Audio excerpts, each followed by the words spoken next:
Welcome in, ladies and gentlemen, to our post-game coverage, the Ocali's post-game coverage of OSU's 37-34 victory over the Miami Hurricanes in the Cheez-It Bowl. What a fun week it was, right? Covering all this Cheez-It nonsense, and OSU inevitably gets the win. And what an interesting game it was too, because you had a lot of different dominoes fall. You had Derek King go down. You had Tyler Wallace leave after a half. You had Hunter Anthony had a different number. I mean, there was a bunch of little fun intricacies in this game, and it also was an exciting game at that. But the main reason for the end result here was the play of these different wide receivers, right? You and I talked about all game the play of Tay Martin and what he was able to do, and obviously Brendan Presley having a couple touchdowns, having a day for him, and really getting a glimpse into the future for this OSU wide receiver core. No Jelani Woods either, right? So you're getting a different look at tight end.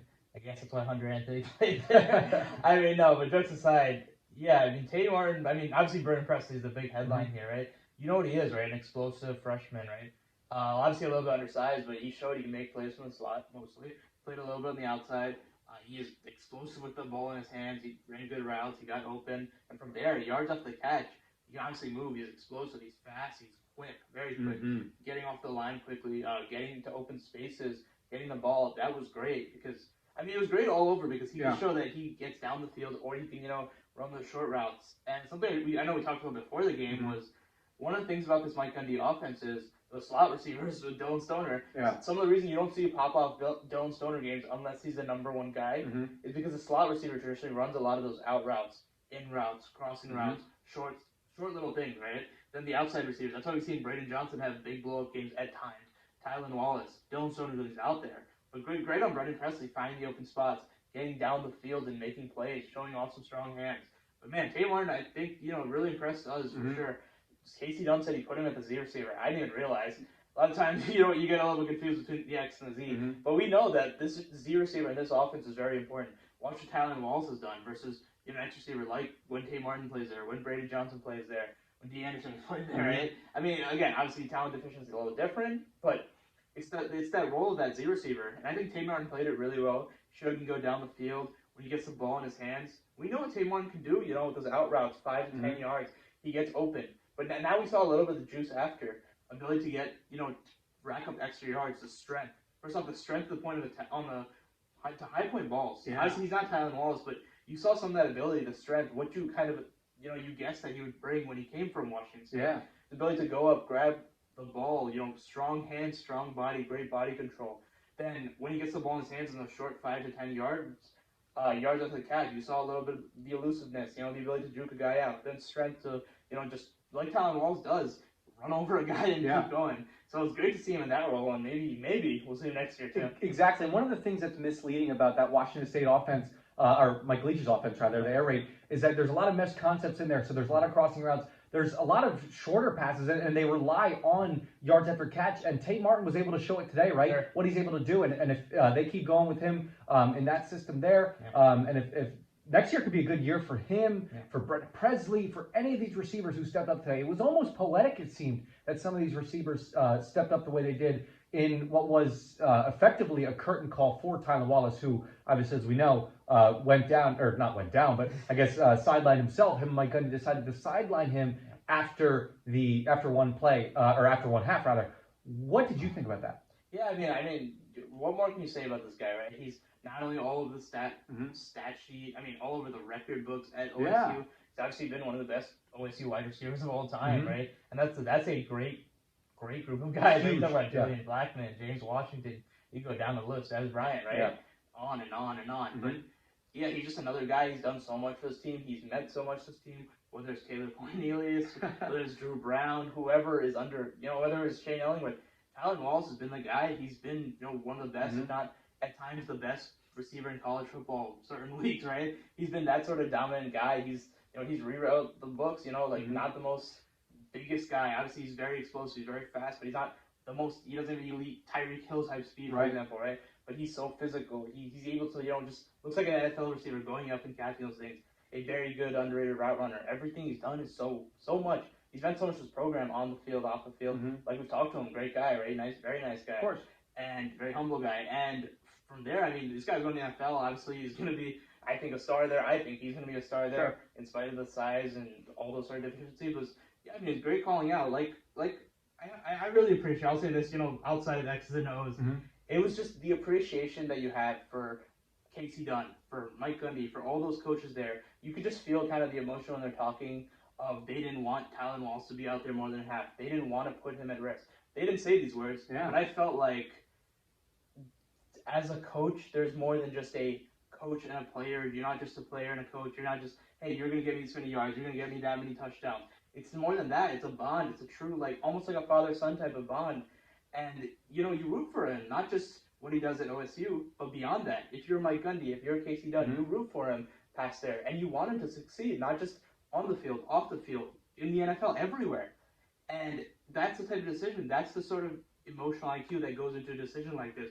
So I really appreciate that. And that just shows, coaching, it goes far beyond just, hey, X and O's, left and right, 9-route, 1-route, right? Yeah. It goes to, hey, I want you to succeed in life. And that was a great thing to see. I think Mike Gundy might even call him Tylan Wallace now, instead of calling him two or whatever. Yeah. But yeah, I mean, what a career for him, right? You gotta really tip your cap to him because what he's done at OSU, and then just culmination into going into this season, right? He could have opted out last season, and he could have came to the NFL this past season, but he came and decided to stay at OSU, and fans should be appreciative of that. When you look at how the guy who was thrown to him today, Spencer Sanders, the MVP, right? How he did, and how that intertwined with the offensive line play. Because I think the offensive line had one of their best games in weeks, to tell you the truth, pass blocking wise and run blocking wise too. They really were able to protect Spencer Sanders today and allow him to have this great game. First quarter, it looked like that OSU team was completely different from what we saw most of the season. Yeah. And that's, considering the injuries you have, Chuba Hubbard, Tylan Wallace, even on the offensive line, right? 5, 6 guys missing since June, since Dylan Galloway retired. Yeah.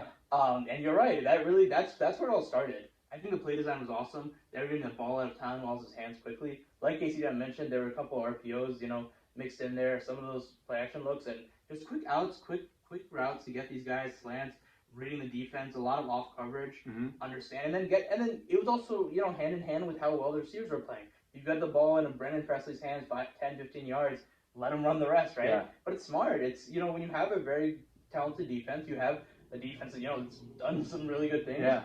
Regardless of the fact they're missing Jalen Phillips and Quincy Roche, get the ball out quickly, negate the pass rush. For an offensive line that's really been uneven all season long. Obviously, they played better in the past few games than they have all season long, but overall, it's been that sort of story. And I thought early on, the O-line played awesome. And a lot of it was play design because you saw, play action fakes where the offensive line would completely go left, Spencer would go out. It wasn't necessarily a boot action, but it was, getting him out in the run a little bit. Not even just on the run, but, moving the pocket a little bit, getting him out, getting him easier looks, easier reads. And then from there, guys were executing their routes. You saw guys get open on those short routes. Miami started jumping on it later, but early on, that's what you saw a lot of it. It looked flawless for OSU early on. That's how the O-line played. And from there onward, you saw second quarter, third quarter more so, they really ramped up the pass rush. You saw a lot of bodies near the line of scrimmage, and it was like this constantly, right? You just kept seeing the pass rush. And even plays where they would, have 6 up there and maybe only put 3 or 4. It just gets in the head of, an inexperienced line. Hey, obviously, like we talk about musical chairs all the time with this offensive line. If you have 6, 7 guys up there, and suddenly only put 4 and 3 are gone, you're going to have sometimes a free rusher or something.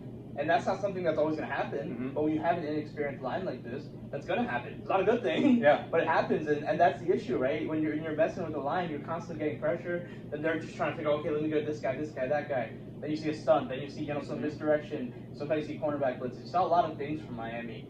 And that was great on Miami's part. But, Spencer overall, from top to bottom, I think played really well. Like you said, MVP. Obviously, there are little things here and there, a couple bad throws, a couple bad decisions, maybe a few things early on with the Brennan Presley incompletion. So some things here and there where you say, okay, that might lead to a turnover.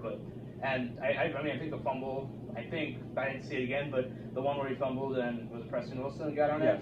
I didn't think that was a fumble, but even so, that was the one thing, right? Overall, he played well. He threw away a pass or two. He made good decisions running the ball when there were open lanes, went out of bounds, didn't take bad hits, threw it down the field to good guys. Threw it to the right position, found the right matchups. He played really well and gave this team a chance, but like I've been saying all season, no matter who was under center, it started with the offensive line. Right. And even a game where you didn't really have that run game sparking you, the offensive line was helping, and then the short pass game, it was almost like not the extension of run game, but it was almost like you got those quick hitters that suddenly you can open up downfield a little bit. You can do different things, and you keep the offense moving. You get down and distance, better situations. Instead of playing 3rd and 16, you're playing 3rd and 1, right? Different things, and overall great performance from everyone, I think. Yeah, and when you look at the other side of the ball too, you had some things. When you flip over to Miami, and obviously Derek King going down for them was huge. Yeah. It was huge in this game because it was right after, I believe, that the Brady pulled field goal, or the missed field goal, and then Miami starts getting a little bit of momentum, and then boom, Derek King goes down, right? How do you think Miami was able to adapt after that, and how do you think OSU's defense was able to adapt to this other quarterback going in there? Yeah, Perry, he's obviously not the same runner Derek King is, but I still think he's a very good runner. I think so too. He's fast, he's athletic, he's almost a little bit of a different runner, right, where he does it as kind of like a second option. And more on the edges, he doesn't take as many straight-on hits the way Derek King does. Obviously, he's so elusive and so fast, but he can also kind of run through you a little bit, despite the fact that he's a smaller guy. Derek King is. But yeah, even as a passer, Perry's a little bit better. And it was good just composure. You saw a lot of times where the blitz was getting to him, where OSU put him in situations that were a little uncomfortable, and Perry stuck in there. He made a pass, or it was zone coverage. He found the open guy. It's a difficult thing, right? Especially for a guy who's kind of thrown in. You hope that he just loses his head. He has no composure in anything, right? If you're Jim Knowles in that defense, but that's not exactly what happened. Yeah. And the guy stuck up pretty well, but I think OSU, executed their calls really well. It's just Miami executed better. Yeah. it just looked like that. Sometimes, like you always say in sports, good offense beats good defense. And there was also a semblance today I saw where those big plays almost faltered OSU a little bit again, right? And that's happened all season long. It's just that those big plays that happen, right? Little mistakes here and there where you get a Miami running back busting out for 50 yards. You get a receiver on a screen pass, going out for 50 yards again, right? And just things like that. It's happened for OSU all season long. Luckily for that team, for OSU today, it wasn't detrimental to them on the scoreboard. Miami's offensive approach, I kind of marked this before the game. A lot of what they do, besides the QB counter game, the QB power game, they'll do a lot of screen passes, a lot of short passes, right? That's kind of their tempo. That's kind of where they're at, and from there they'll take their shots. And that's what you saw a lot of today. Two things. One, Miami, what they did really well with their schemes is they executed a lot of concepts where the screen passes, the quick pass game, those sort of things. It was mostly the screens. The reason you saw a lot of success with that was OSU is committed to playing man-to-man defense, right? And like I always say, it's a good thing because man-to-man defense, if you play it right, is always going to be better than zone. There's no way, there's no way to cover 100% of things in zone defense. Your hope in a zone defense is that your pass rush gets the quarterback before you can by design, they're spaced out there. They're by design, exactly. There just is. There always is. But if you can play man-to-man and stick, that's the best defense you can do. Now, the one downside to that is not even downside. It kind of is, right? It's an unintended consequence, like I always say. Crossing routes, mesh points, all right? Like getting guys traffic. That's the best way to beat man defense, right? And guys are going to stick. You don't run with it. Trey Sterling is running across the formation. Tanner McAllister is running across the formation, trying to cover a tight end or a running back, etc., etc.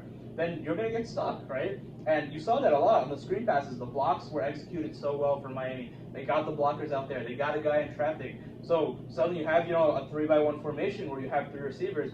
You run a bubble screen, the 2 blockers in front, knock out 2 OSU defenders. Now there's obviously a third one who should be assigned to that wide receiver. But by the time it's a bubble screen, right? So he's coming this way. By the time that third defender comes, there's too much traffic with the 2 blockers and 2 OSU defenders. It's a big game. And you saw a lot of that, and OSU kept doing that. And then, when I said you saw the offensive design throughout the game, when you saw those things early, the bubble screens and the traffic, eventually, and also the power run game, right? The QB run game. That's a big thing. There are a lot of QB powers, but a lot of QB counters, which is just design runs where you see the QB basically run up there. Now, it's a combination of both, and the reason it works hand in hand, the bubble screens and the QB counter, you see a couple of those bubble screens, then they fake that because they run the slot receiver out there. Then the safety of the other team, the cornerback, linebackers, a little bit will just shift that way. Then suddenly it opens up down, right? That's what they did with Derek King. Now early on, OSU was covering that, right? That's why it went out 21-0. The offense was obviously great. The defense was covering that. Now as the game went on and on, Miami kept sticking to it, right? They did a lot of those same things. but then all of a sudden you might see, Perry one step, then the defense jumps up because they're so used to seeing that power run, someone down. You might see a bubble screen fake, and then someone go down, right? And you saw that, and there's a lot of those biting, but a lot of that went to two things. One, because you keep seeing that same look, and two, because you kept getting beat by it. OSU kept getting beat by it, so eventually they bite on it, and it opened up some bigger things down the field, and that's a lot of what Miami did. And I thought they executed it really well, but in the end, it was obviously a very talented OSU defense, and they made the last play. Yeah, exactly, and that's the other thing too, is that some people will question that last play call for Miami, but the reasons you mentioned there, right, and just the way it was working and meshing for Miami in this game, that play worked. I mean, they had OSU's number all day on that. Every time OSU went zero blitz, and they did often, right? When they went cover zero, when they put everyone there, they ran those bubble screens. It worked time and time again. Because, like I said, Miami not only had the right scheme set up, they also executed so well with getting the blockers out there and pushing guys. And the numbers worked in that play. If you go back and watch it, forget Malcolm Rodriguez and everyone who was near the box. Just think about the cornerbacks and wide receivers, right? Once you got the ball out to that slot receiver, whoever it was, and he went out there, he had wide open grass in front of him. Problem was, Malcolm Rodriguez made a great play behind him, right? The guys behind him, just great pursuit. I mean, that's what you talk about when you talk about rangy linebackers who play really hard. Guys who can run things down. I mean, that's not supposed to be Malcolm Rodriguez running him down, right? But he did on a fourth down play. That's just a great defensive play, but that's the right thing you had to do. Because you saw how much pressure was on Miami. They were about to get smacked by that, right, essentially. And OSU had the right play dialed up. In that sense. But Miami countered it perfectly. That's what I'm trying to get at, right? That's what you had to do. Get the ball out quickly to a play where, I mean, you want to get it out quickly, but you also have 10 yards to go. So line up the numbers. If you can get the ball to a guy on the run off of like a tunnel screen or whatever it was, and you have two blockers in front of you and no one else defending him, that's perfect, right? You got him. Pretend Malcolm Rodriguez isn't that play. That's wide open. Why question? I mean, I get why you questioned it because he got down, but that's not the truth. That's not what happened. I mean, it was the right play, and that was working time after time. Forget the fact that it was that play. There were several examples of that same exact play design, and it worked again and again. This one, OSU's defense, you talk about the knowledge and, the understanding, okay, this keeps happening again and again and again. Then you finally get on it. Great play by OSU, but that was the right call for that Miami team because you got the ball out quickly. You got it to a favorable situation, the right scheme, the right concept. It just didn't work out because OSU's defense made a better play. And that happens in football. And that happens with OSU all season long. And that's the reason, I mean, wasn't, I guess, the finish they would wanted. But Mike Gundy said the Cheez-It Bowl was this is one of his favorite games, one of his favorite bowl wins ever. So, I mean, you get that all in perspective. And Mike Gundy liked what he saw there today from his OSU team. That's all we have for you, ladies and gentlemen. Thank you for tuning in to the O'Collies post-game coverage of this Cheez-It Bowl. And thank you for tuning in all season long to myself and Sudeep's post-game coverage. For the O'Collie, I'm Novozinsky. Have a great day.